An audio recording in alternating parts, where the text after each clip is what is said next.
Hello, I'm Dr. Marianne Teitelbaum, and today we're going to talk about hair loss.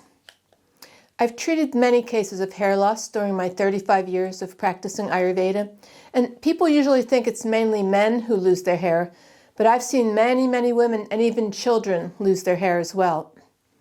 Now, if it's a genetic hair loss, it'll be very hard to treat. But there's many other reasons besides genetics for hair loss, and if you can figure out all of the underlying causes, and especially if it's not genetic, then there might be a good chance that the hair can grow back. My teacher, Vajra Ramakant Mishra, who was a dermatologist, taught me how to treat all health conditions, including hair loss. He always reminded me to start by determining the underlying cause, and he told me that there's usually multiple underlying imbalances associated with every problem we encounter. And that's one of the big problems we see when we're treating all the diseases. Many people, even the doctors, are looking for that one underlying cause of the specific disease that that patient is presenting with, but it's never that easy. The truth is, our bodies entertain many imbalances over the course of a lifetime, and it's best to identify all those insults and address them. Otherwise, your results might be minimal or just temporary. So let's look at some of the common causes of hair loss. And first, remember that the health of the hair is reflecting the health of the bones. So this means that if your bones are weak, your hair might be also, since the hair and the nails are considered the malas, which are roughly interpreted as the waste products of the bone. Also keep in mind that your bones can be malnourished even if you haven't been diagnosed with osteopenia or osteoporosis. And it's actually much more common than you would think. I see it all the time in my practice. So what could cause bone weakness? Well, lack of good quality, non-homogenized milk, since whole milk is one of the most nourishing foods for the bones. Many people in this country have no animal milk in their diet, or if they do, it's usually low fat or skim. But it's the fat in the milk that delivers the calcium into the bones. So if you drink a low-fat milk, the calcium just goes in one end and out the other, never making its way to the bones. Also, the cows must be grass-fed in order to make the omega-3s in their milk. And most of the cows in this country are fed grains, and they make omega-6s, which is really harmful to your health.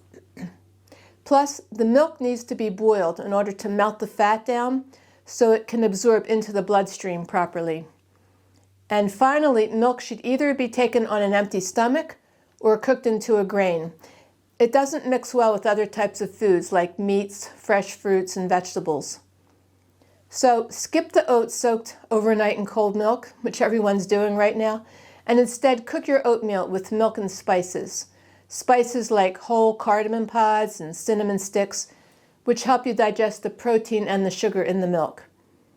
You could put dried fruit like raisins or dates in with the milk, but not fresh fruit because it'll upset your stomach. Now, how about calcium supplements? We recommend calcium from the ocean, like from coral or pearl, which are alive and they contain prana, which is nature's healing vibration, unlike the dumb and the dead synthetic calcium supplements on the market, most of which have been made in a lab and are devoid of this very important healing energy of nature. The coral that we use has been burnt into an ash repeatedly for a few months to make the calcium molecule so small that it can absorb into the bones. Most calcium supplements on the market have a difficult time absorbing because the calcium molecule is too big. Keep this in mind too, the bone tissue is a living tissue where there's old bone cells breaking down and new bone cells being added to the bones every day. It's kind of like a scaffolding with a hard matrix of calcium salts deposited around protein fibers. The bone matrix itself consists of tough protein fibers, mainly collagen, that become hard and rigid due to the calcium and the other minerals that will adhere to it. So the minerals make the bone hard and stiff, and the collagen proteins give the bone its flexibility and elasticity. So don't forget that your bones need not only minerals like calcium and others, but also the collagen fibers need protein to be nourished. To nourish the collagen in the bones, you could try supplementing your diet with bone broth if you're not a vegetarian. Simmering the bones over an extended period of time will extract the minerals, collagen, glucosamine, and chondroitin out of the bones. As the bones simmer for 12 to 24 hours in water, parsley, celery, salt, pepper, and thyme, the nutrients are released into the water in a form that your body can absorb, and they're very nourishing for the bones. Many people are surprised to hear that the ancient doctors of India, who themselves were vegetarians, actually prescribed bone broth to heal not only the bones, but the bone marrow deep inside. Now, thinning hair can also be a result of lack of iron in the diet, which can occur if the diet is too low in iron. This is especially common in a vegetarian diet, so you have to be careful. You have to also be careful if you're losing too much blood, which can happen from a heavy menstrual flow every month. But there are great herbal combinations to prevent too much blood loss during your menstrual cycle. There are herbs that recalibrate that ratio between estrogen and progesterone. And there's lots of iron-rich foods you could add to your diet, like black mission figs, raisins, dates, blackstrap molasses, prunes, dried apricots, cooked greens, and cooked beets, not raw, cooked.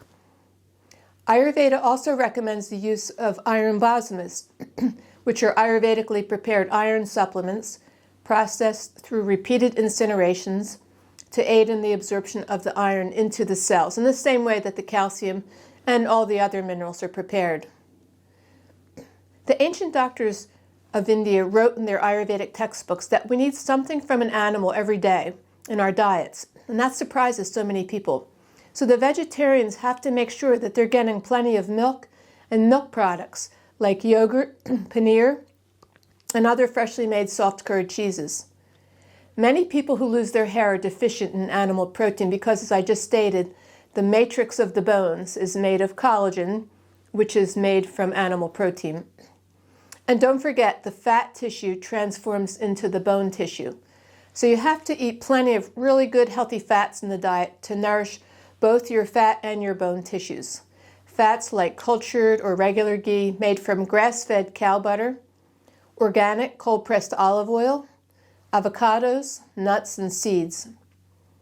Now, sometimes after a big stressor, people will lose their hair.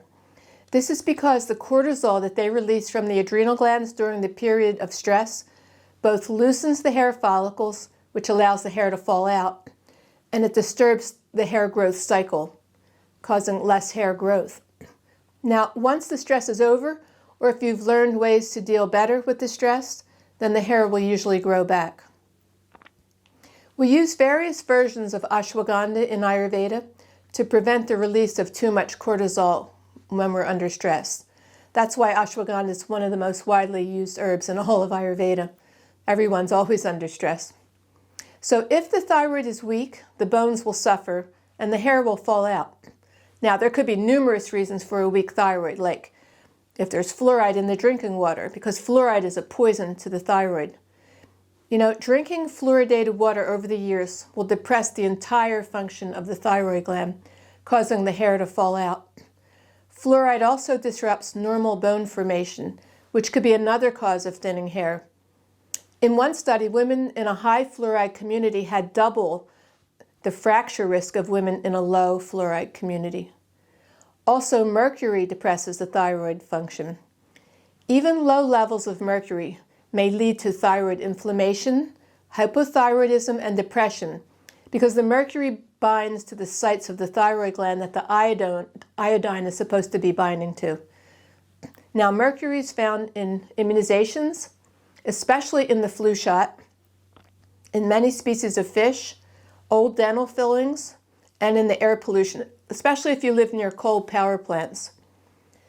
See, the thyroid gland is the only gland that uses iodine, so any iodine that comes into your body gets sucked up by the thyroid gland, and it's used in making the thyroid hormones. The problem is mercury looks similar to iodine, so when it comes into the body, the thyroid actually prefers the mercury over the iodine, creating a hypothyroid or even a hyperthyroid condition, both of which can make the hair fall out.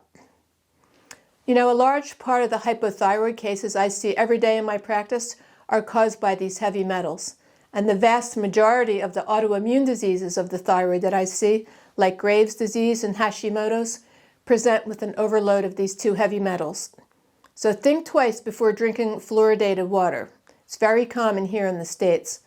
Most filters won't filter it out, and you can't even remove it if you boil the water. And if you must get the flu shot for your job, ask for the one which doesn't contain mercury. I've treated hundreds and hundreds of autoimmune thyroid disease, which developed after receiving the flu shot every year, resulting in high mercury levels, which disrupt or torture, as Vijay Mishra used to call it, the thyroid gland. So in these cases, the answer isn't to give thyroid hormones, because they'll actually put the thyroid into hibernation because it's no longer called upon to make its hormones. Instead, what you have to do is to chelate out the fluoride and or the mercury using remedies that are based on cilantro, because cilantro is famous for pulling heavy metals out of the body. There's been lots of research on that. Then you have to strengthen the thyroid gland using many of the herbs we use and herb formulas recommended from the ancient times.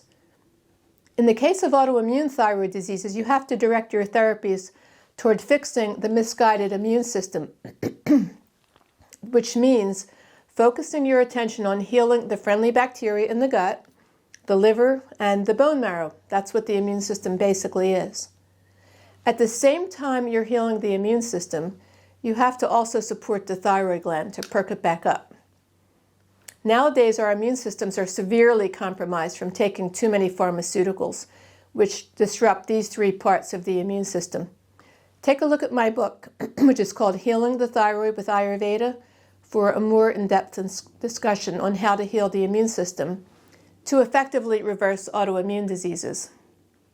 Now, there's other causes of thyroid weakness, like if Vata goes high, if the diet's too light, like a raw foods diet, or a vegan diet, or a vegetarian diet where there's no dairy products. If you go to bed past 10 o'clock, that really weakens the thyroid gland. Or if you're constantly rushing through the day, all this activity and rushing wears out both the thyroid and the adrenal glands. And if you're in a constant state of aggravated Vata, multitasking your way through the day, then the adrenal glands will dump out cortisol, their stress hormone, which shuts down the thyroid gland. Now you can see why so many people have weak thyroid glands. Everybody's adrenals are overburdened nowadays. And birth control pills totally disable the thyroid gland because these chemicals infiltrate into the blood. And it's because they deplete selenium, zinc, and the amino acid tyrosine from our bodies. And these are all the vitamins and minerals that are necessary for proper thyroid function. And the high doses of estrogen contained in the birth control pills increase the activity of TBG, which is thyroxine-binding globulin, which binds the thyroid hormone. This causes lower levels of free thyroid hormone available for use by the body. Here's an analogy I always use when I'm lecturing on the thyroid gland. See, we make the thyroid hormone, but it travels around the body in kind of like an automobile. It's bound to the TBG, and it just circulates around until it's needed. So once the body signals that it needs more thyroid hormone, it has to let go of the TBG, or, to follow the analogy, it has to get out of the car so it can absorb into the cells and have its desired effects. But when the TBG is high, like in the case when you're taking birth control pills, the body could be asking for more thyroid hormone, but it can't get out of the car. It's stuck to the TBG. So then your body suffers the consequences of low thyroid function. So now that we figured out all the reasons for hair loss and have addressed these issues, we could start talking about what to do for regrowing the hair. But a cautionary note here. If you just take these remedies for hair growth that I'm going to mention now, without focusing on what is causing the hair to fall out in the first place, you won't get very far. So we have lots of herbal formulas for hair growth, which could be taken orally, swallowed, and wonderful herbalized hair oils, which can nourish the hair follicle and encourage the growth of the hair again. Some of the hair oils are based on aloe, which cools down the heat in the scalp, which comes from very hot toxins coming through the pores, which can disrupt the hair growth as well. See, there's 4 types of toxins: Ama, Amavisha, Garvisha, and electromagnetic toxins. Amavisha is made inside the body when the food doesn't digest well, either because digestion's poor and or the food is too heavy, like peanut butter, almond butter, tofu, hard cheeses, and cold dairy products. If the food doesn't combust properly in the gut, it remains stuck there as a residue, never absorbing into the bloodstream, which is where it's supposed to go. So it ends up just rotting and fermenting, and it forms an acid toxin called amavisha. The word visha means poison. It's very hot, very reactive.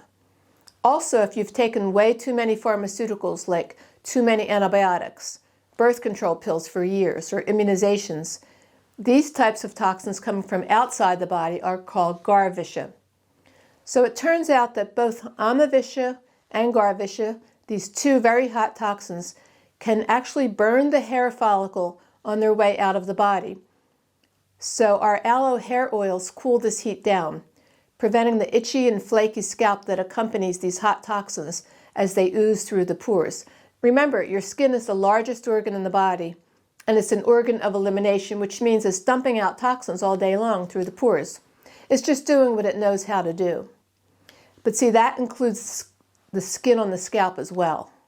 Normally, you don't see or feel the toxins as they come out on your skin and scalp, but if there's a lot of amavisha or garvisha there, these two types of toxins will burn the follicle or the skin on their way out, causing all kinds of skin and scalp conditions, and of course, the falling hair.